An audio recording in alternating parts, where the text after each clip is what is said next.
Hello guys! Hello vlog! And for our today's video ay andito tayo ngayon ulit sa Singapore. Ito ay ang pangalawang part ng ating video ng day 1 ng aming gala.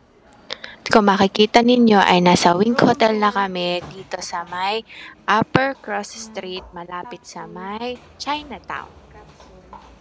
Kung makikita ninyo, maganda yung kwarto, naka-capsule siya, and yung view niya, ayun, yung pinaka-Chinatown na sa baba.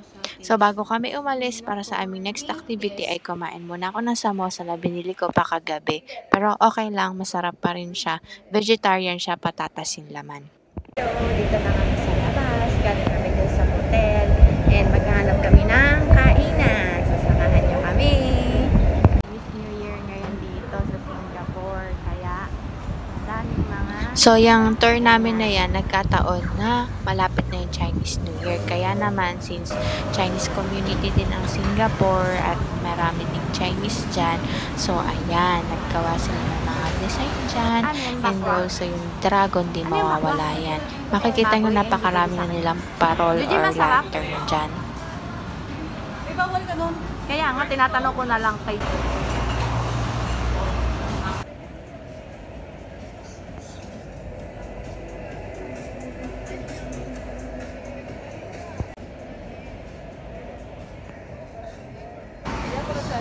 So kami nakapagpad sa World's First Hawker awarded on Michelin Star. Kung may Michelin Star sila, ayun yung mga Peking duck. Yan yung in-order ko na pagkain, chicken soy na may rice. Para siyang kalasa ng kailan na.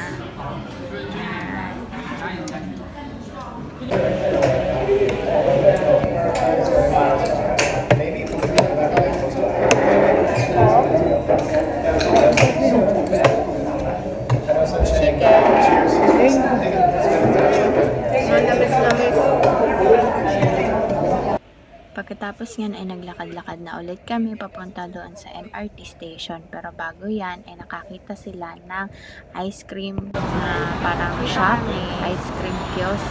Bibili kami na ice cream sandwich. Red or the Ice cream sandwich, guys. Ice cream sandwich.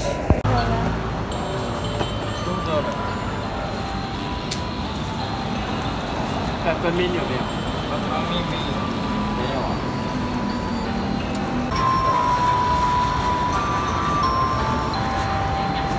wafer. 啊？ Yam. Yam。 Ah, laki. Pagkatapos nga kumain ng ice cream ay nagpunta na kami dyan sa Chinatown MRT station para magpunta sa aming next destination. Ito ay ang Sentosa.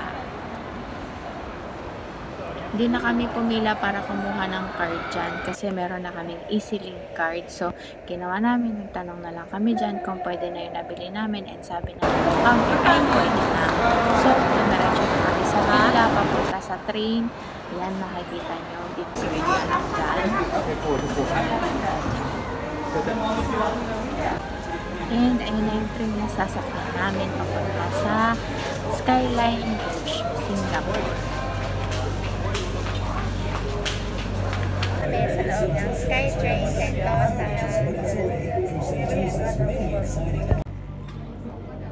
Makikita nyo napakaraming tao niyan. And ayan kami. SkyTrain Sentosa. Hello. Yan yung view na makikita nyo galing sa taas. So makikita nyo yung dagat ng Singapore. Mabilis lang yung biyahe kaya nakarating din kami agad dyan sa may Skyline Lodge. Yan. Pinasok namin yung pinaka-Sentosa. So, madami pa kami nilakad niyan. And yan yung pinaka-endpoint ko.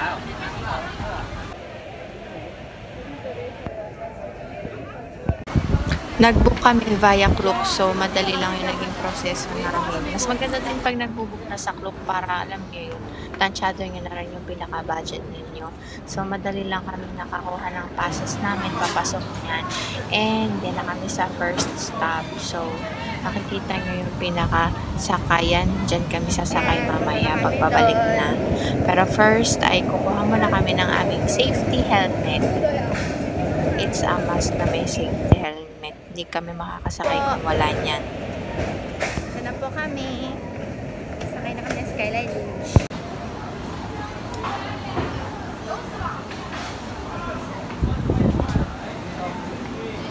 Fit check.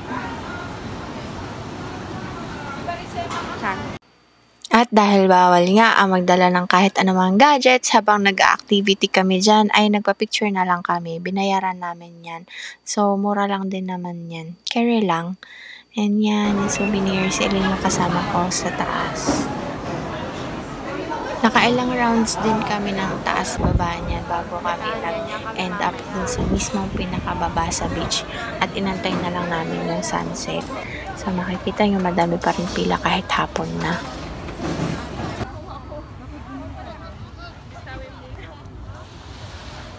Wala pa namang sunset. Guys, dito kami sa may Siloso Beach.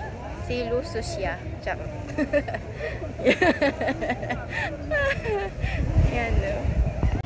Pero dahil may oras pa para magtambay, so nagpunta muna kami dyan sa loob na yan na Central Beach Bazaar. So dyan kami nagtambay, nagpicture-picture, and also nag-video ako dyan. Yan. So kung alam ko lang na may 7-Eleven doon sa medyo bandang taas, doon na ako bumili ng tubig kasi dyan ang mahal ng tubig dyan. Mas $2.5 yata yung in-can lang na maliit. Pero doon sa 7-Eleven, $2 na pero medyo mas malaki na. So, pagkatapos magtambay dun sa bazaar, ay bumalik na ulit kami sa may beach side. Yan. At dyan kami nagtambay at nagmuni-muni. Char.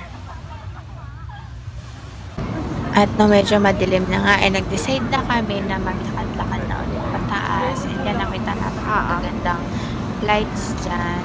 And may mga kainan dyan. Pero di kami dyan kumain. Ngayon, sa may Sentosa Parinto Beach, sa may malapit sa beach. Bloopers na naman to! Yan. Yung mga ilaw, iba-iba itsura niyan. Kunwari daw ocean waves yan. So, ayan. Ay, medyo hulas na kasi pagod na. So, yan. May mga trees dyan sa likod. And then, yan. Yun lang. Ayun, pagtapos nga ay nagpunta kami dyan sa may Vivo City. Kumain kami dyan sa loob na yan na para siyang old Singaporean style na kainan. Kung makikita nyo yung parang yung mga bahay, pero yung mga tinda dyan, mga iba't ibang, galing sa iba't ibang nation na rin. May Korean, may Vietnamese, may Thailand, may Chinese, yan. So, madami dyan, iba't iba. May Japanese din.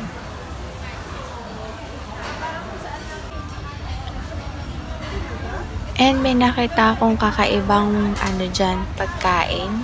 Ngayon ko lang siya matitikman. So, tumigil ako sa stall na yan, sa kanan ko na yan. And yung tinitinda niya is sweets yan or bibingka ba. Yan. So, makikita nyo dyan, ginagawa niya para siyang puto. Pero madali lang siyang maluto. Tapos may parang bukayo or coconut na matamis sa gitna. So, umorder ako ng isang order. Isang order is $5. So, bumili ako niyan at tinikman ko yan. Sarap siya. And for the main course, rice is life. Naghanap ako ng makakainan dyan na may kanin. So, nagpadpad ako dyan sa Mr. Teppanyaki. Japanese siya. And bumili ako ng parang sizzling plate na may kanin, may chicken, and may konting corn. Yan, nakita ko po nga sa tapat yung parang Thailander style na restaurant. And after nyan, pinick up ko na lahat yung aking mga pinag-order and it's time for us to eat. Itadakimasu. Kagat lang.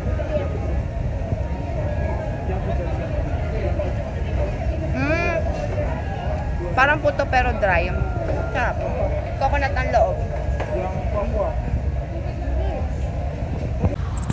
Ayan, alam niyo ba napakalalang ng serving?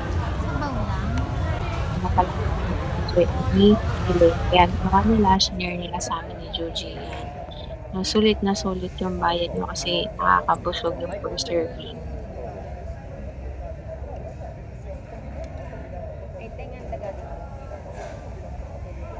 Ano? Pagkatapos namin kumain, lumabas na kami ng Vigo City para maghanap ng masasakyan na bus or taxi. Naglakad na kami dyan sa labas na yan.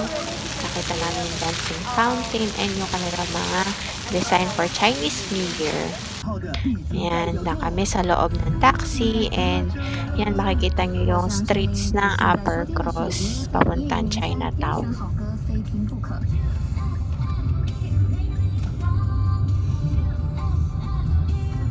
这个动物园里面呢有8只鹦鹉，这8只鹦鹉呢会说话嘛？他们会模仿人说话，对不对？我觉得还蛮好笑，真的，只有你想不到的方法，就是处处都是有的赚钱的。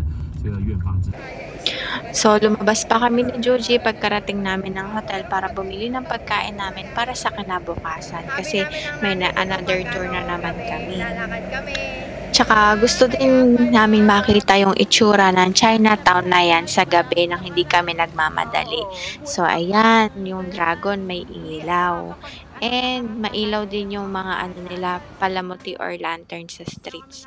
And also, hindi mapapalampas ang 7-Eleven. Yan, nakita namin yung 7 days. Yung 7 days na yan, sikat yan sa Middle East, kaya nagulat kami meron dyan. So, yun lang ang aking 7-Eleven tour.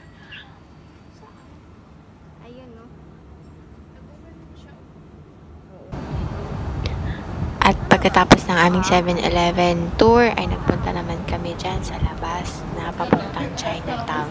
So makikita nyo, napaka-aesthetic na mga lugar. And ito naman, napaka-colorful dahil nga Chinese New Year, madaming palamuti and lanterns ng Chinese. So makikita nyo dyan sa tabi, sa kaliwa, yung mga kainan. Yan. Mura lang din dyan. Kaya lang di kami nakakain kasi mostly ay baboy. Hindi ako nakain ng baboy. So, ayan. And also, yun yung nilampasan natin kaninang umaga natin na mga fragrances ng tindahan. And yan na. Yung ano na yan, Chinatown na yan is katapat niya lang talaga yung labasan ng MRT station. So, makikita nyo nasa kanan yan. Labasan yan galing sa MRT. So, ayan, kasama ko pa din si Joji. Naglalakad kami dyan. Actually, wala kaming bibilhin dyan. Naglakad lang talaga kami and nag-explore. And alam nyo ba, napakababait ng locals dyan kasi yung mga tinda nila ng mga nuts, dried fruits, binibigyan nila kami. Pati nga fresh fruits eh. So, sa halip na bumalik kami, parang nabusog na lang kami kakatikim ng mga tinitinda nila. So, mababait sila, promise. Bukod nga sa mga tindahan ng souvenirs ay meron din dyan mga restaurant. Bukod pa dun yung mga bilihan ng souvenirs na pagkain pa uwi. And also, hindi mawawala sa ating mga Asiano ang mga panghaplas-haplas, pang singhot-singhot. Yan. So, meron sila din dyan. Hindi na kami nakabili yan kasi wala nang time. Anyway, so, ayan, makikita nyo yung aesthetic na lugar. Char. And also, aesthetic na tao. Ayun po, char. And ayan yung 7-Eleven ulit. Nakakatawa tong 7-Eleven kasi kahit saan meron siya. And nag-a-adjust yung mga paninda niya. Depende sa kung nasaan siyang country. So, matitikman mo yung local delicacy ng isang lugar sa isang 7-Eleven na mura and safe pa. And yan, makikita nyo. May madami pa rin turista dyan na kami kasabayan. Kahit gabi na yan. Siguro all mga 10 to 11 p.m. na yan. Pero madami pa rin tao. And also yung mga sweets nila hindi mawawala. Hindi na kami bumili yan kasi feeling ko yung iba niyan meron din naman tinda dito sa atin sa Pilipinas.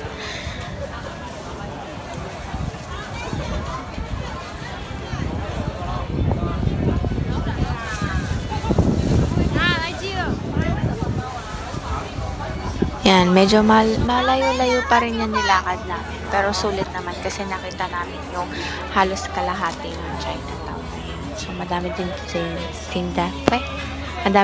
silang tindang fresh fruits dyan and also mga pampasalubong. Yan. And pagkatapos nga, umuwi na kami sa hotel and it's time for us to sleep. So, bago matulog, pinakita ko lang dyan yung pinaka-loob ng Capsule Hotel. So, makikita nyo, kami ni Elaine yung magkatabi. So, kahit double deck siya, hindi siya aalog-alog. So, tour natin yan. So, pinapakita lang ni Elaine yung mga switch ng ilaw. Ibig sabihin, may control kami sa sarili naming ilaw, ventilation, and may charger port din kami. Also, kapag ayaw namin makita kami ng nasa labas or nalalamigyan kami dahil sa aircon, meron niyang blinds na bababa. So, yun lang. Thank you sa panonood. Bye!